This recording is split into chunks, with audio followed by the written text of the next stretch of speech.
तो इस क्वेश्चन में दोस्तों जो आपके चार कंपाउंड्स दिए गए हैं ए बी सी डी, इनको एसिडिक स्ट्रेंथ की इंक्रीजिंग ऑर्डर में अरेंज करना है। चलिए देखते हैं कैसे इनको, एसिडिक स्ट्रेंथ क्या होगी, इंक्रीजिंग ऑर्डर क्या होगा इनका। तो सबसे पहले जो हमारा कंपाउंड है वो आपका है ऑर्थो नाइट्रोफिनॉल।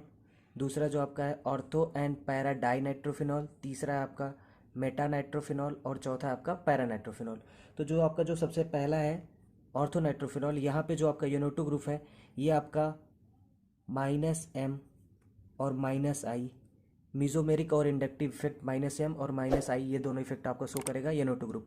जो आपका जो दूसरा है यहाँ पे ये यूनो2 है, ये भी यूनो2 है ऑर्थो एंड पैरा पे, तो यहाँ पे जो -M इफेक्ट रहेगा वो काफ़ी हाई, ज़्यादा हाई रहेगा और -I इफेक्ट भी रहेगा यूनो2 का। और यहाँ पे जो आपका है दोस्तों मेटा नाइट्रोफिनॉल, इसमें केवल यहाँ पे आपका -I इफेक्ट रहेगा, -M इफेक्ट नहीं वर्क करेगा यहाँ पे। किस केस में? मेटा नाइट्रोफिनॉल के केस में।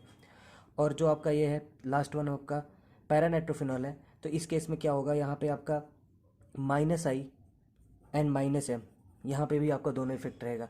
केवल ये जो आपका मेटा नाइट्रोफिनॉल है यहाँ पे आपका केवल -I है, -M नहीं है। अब अरेंज जो एसिडिक स्ट्रेंथ के जो ऑर्डर रहेगा उस सबसे ज़्यादा उसमें किस में होगा?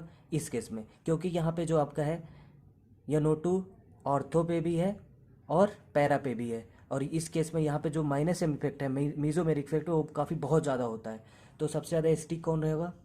आपका बी हो जाएगा। फिर उससे कम किसका होगा? उससे कम या तो ये होगा या तो फिर ये होगा। अब इन दोनों केस में किसका होगा?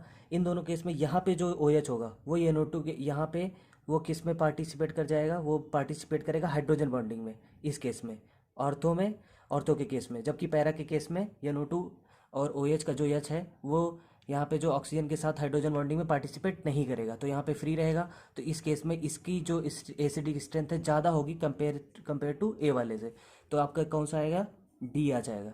फिर उसके बाद आपका ये हो जाएगा ए, और लास्ट वन आपका कौन सा हो जाएगा?